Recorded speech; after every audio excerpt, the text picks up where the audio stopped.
What's poppin'? Welcome back to the channel. I'm Lady Nika in with last night's premiere episode of Black and Crew New York. This is season 6, episode 1, Caesar AD, and the AD stand for After Dutchess. Yes, God. Yes, God. While Caesar's life is coming together, he got construction on the work at 113th, he tells us. He welcomes he tells us, welcome to Caesar AD, after Dutchess, bitches. He said it's been 5 years he been in a relationship, and now it's his time to turn up and to shine. We see Caesar bragging, telling us that he done grew up in some of the most horrendous areas of New York. He got jumped as a motherfucking kindergartner, and he knew from that moment on he was gonna have to scrap his way to the top. He done worked hard to get 2 of his 3 shops up and running, and Dutchess thought she was gonna come for half of his empire, but he shut that shit down real quick. He tells us Skyy is running the Atlanta store, Teddy running 125th, and 113th is under construction, but Melody is the manager over there, okay? Skyy wakes up in this beautiful place. She got a beautiful McMansion over there in Atlanta. She said she planned on trying to live her best good life there. She is Suzie homemaker, bitch. And coins go a little bit further down in the south than they do up there in New York. So she making a little money. Caesar basically done moved into the goddamn house with her. He's supposed to been there for just a week or two, but he living there, and every night he's sleeping with a different bitch. He can't keep up with she can't keep up with the bitches that he had running up and through there. So she go to wake him up, and he in the bed with Persuasion from Bad Girls Club. I said, child. And she basically telling him that he can't be fucking random bitches every day. He got a business to run. Child Skyy say Dutchess dust ass and dropped the diss track. That's what she tells Caesar. To Black Ink, and Skyy reenacted the song. It was funny because she said she wasn't finna play the motherfucker and get that bitch no shine on their platform since she talked so badly about Black Ink. Fuck her. Caesar think it's funny, but his mind is just totally on pussy right now. He free. And he trying to deal with the fact that we all know he loved her. And for her to have done him the way she did him, I can understand his hurt and his pain. Now, child, they all wondering what's the tea with him, okay? Why he ain't vigilant on his New York properties like he is down there in the South, okay? Then we meet up with Miss Kitty, Donna, Walt, Teddy, and Young Bay outside of 113. It's apparently been under construction for reconstruction for the last 2 weeks, and they ready to start making them some money because they got bills to pay. And so Melody, being the manager now, she comes up and she says she don't know what the shop gonna look like because C's told her that he was gonna take care of everything. So when they open this shop up, child, the renovations are not complete. They don't even look like they really began anything. Look like all they did was wrap up some furniture and move some shit around. Child, they wondering what's going on because the shop clearly not ready. They asking Melody what's going on, what she planning on do. She don't know for sure. She gonna call C's to find out what's up, but says that they gotta clean the shop up some, okay? Now, Skyy, like I said, is the manager of the Atlanta spot. She says she got people in the on their toes, unlike back in New York. Okay. Now Melody called C's because she worried about the renovation. He telling her it's paid for, and she telling him give her the contractor's numbers because if it's paid for, it ain't complete, and it should be by now, so she can handle things. And he give her the number, I'm assuming, but child, he really didn't seem to be too concerned about it, and it irritates her, so she hangs up on him. C's so focused on pussy, according to Skyy. So Mel gonna have to handle that shit on her own, okay? Now she's talking about it's been 6 months since they been opened the Atlanta Black Ink, and they done turned a profit, and because of that, He feel like it's time for them to throw a damn party. Yep, it's party time. Y'all know Black King, no matter who it said, they gonna party. And child, as they discussing the possible party, in comes this group of men singing Telegram. And I was like, they still do that in 2017. But, and they started singing or whatnot, and it sounded good at first until we realized they dishing seeds in the business. Yeah. And he pissed off a little bit saying that he need, Dutchess need to move on because he feel like that's her that was doing it. Now, all the New York people at the shop waiting on Melody to arrive so they can finish the cleaning up and get the shop back up and running. Melody arrives, but she comes late and says she was on the phone with the contractors trying to get them to come to work, and she said they don't need her to begin to clean up. It's simple. Start cleaning shit up. Walt said Melody wanted the manager position, but he's now questioning did she really want it because it seemed like she can't handle it. She tell him she been on the phone again with these damn contractors and dealing with a sick child, and he said, "Hey, I got 3 kids of my own." She said, "But you not a mommy." And he quickly gathered her ass. Don't downplay my responsibilities with my kids, cause I have just as much to do as you do. I understood both of their sides. She was trying to say like, well, maybe he's not a hands-on dad, but being that we know why he is with them 3 kids, so I got what she was saying, and he was just saying, sometimes you got to figure out how to get it, how to be a super bitch, even in the midst of drama and chaos in your life, okay? Next thing we know, everybody come running to the front, baby. And why? Because they back there cleaning up and discovered this huge ass wood rat laying dead to the floor, and they fucking freaking out, child.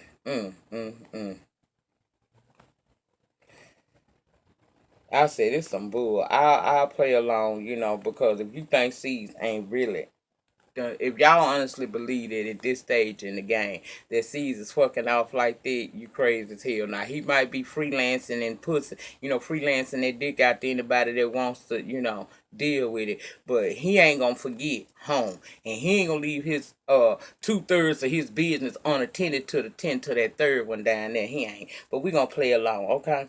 Now Donna get a new boo. He come by the shop. His name Mo, and she's saying, he done brought her some food and stuff, and she say that he good to her.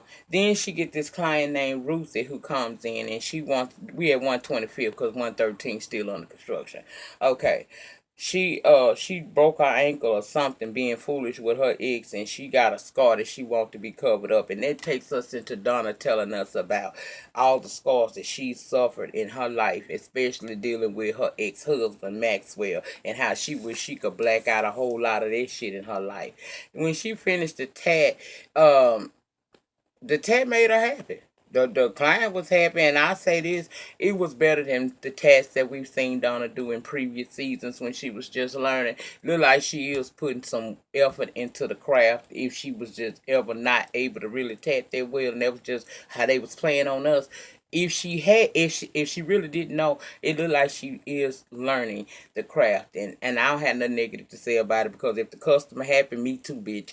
Okay, Kitty is FaceTime and Seas to come and help with issues at Black Ink Crew New York. He's saying that they need to learn how to handle the shops up there like Skyy handles the one down there in Atlanta.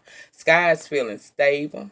She feeling happy, and she want to see her sons again. She's telling Seas about that, but she don't know if they gonna be receptive to seeing her.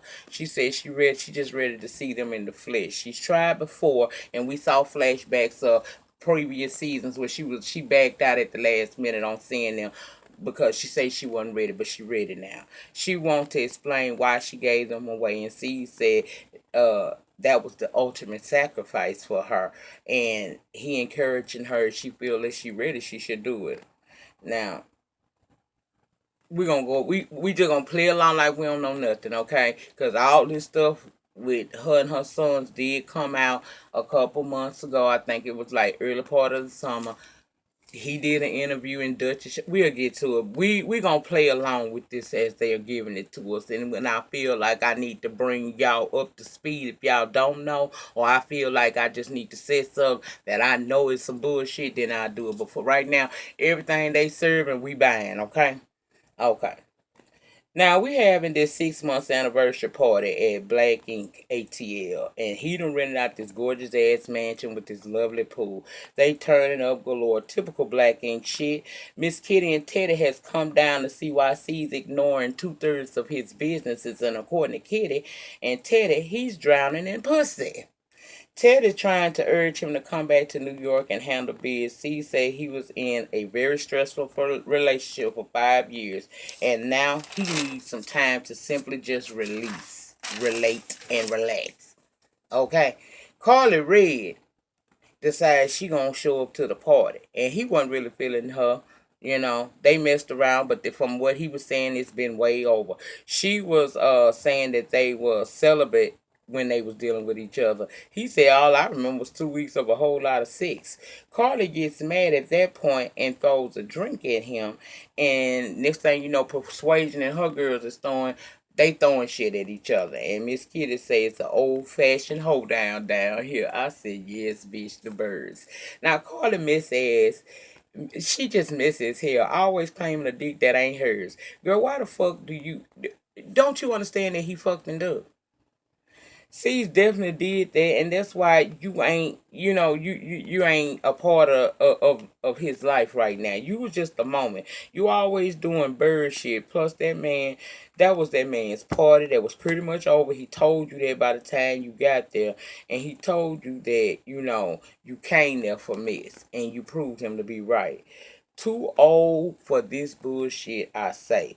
This girl here is Carly is a pretty woman. She play herself. For one, leave young men alone. Don't no young man wanna lock up with you, bitch. They don't. They gon' fuck because you make it available. But that's far as they gonna be going with your ass. So cut that shit out. Child. She just can't get her shit together. Now back in New York, they trying to get the shop clean for the contractors to come in and finish the renovations. And if they can get all that done, the shop can open Monday. Teddy said he tried to talk to C's when he was out there about coming home and helping getting the shop ready. Teddy said C's has PTSD from fucking with Dutchess. Yes. Then Donna gets this call, and it's some dude. We don't know who it was, but he telling her she need to stop being a hoe. Maxwell about to get out, and he's coming for Donna and her new dude. And she's scared because Maxwell ain't supposed to be getting out of jail for another 15 years, but she is now scared shitless. And my thing is this. He incriminated himself. Bitch, if something happened to you, Maxwell and tracing who that person there is going to be the first thing the police are going to do. Maxwell was never no looker. Okay, he was never shit from what I see. But girl, you gotta learn how to fight back, and you gotta fight back smart. And you in the best position you can possibly be in because you on this national televised TV show. We gonna know if you come up missing. Okay, and you gotta learn how not to be afraid, because one of the reasons why abusers continue to abuse is because the person that they're abusing lets them see the fear in their face and how they can be taken over by them. Girl, she told us about, her going through the emotions. She said when he got locked up, she thought she could put her abuse behind her. She told us one time this nigga was stepping on her face. I said, awful. Now, back in Atlanta, Skyy and C's playing this time game with their phones, and then he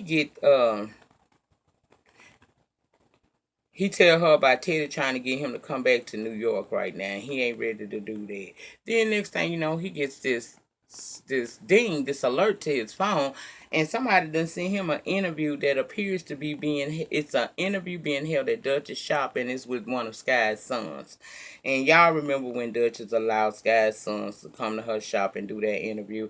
I think that was one of the most disrespectful ass things that she could have done. You should not get involved in this woman and her children's lives. Okay, I said that's ridiculous. Now Skyy wanted to know what her son doing in Dutchess shop, and she listened, and she said she ain't seen him in 15 years, and when he do, this is where she see him at. And the son is speaking badly of her. He said he don't want to see her or have nothing to do with her or her money.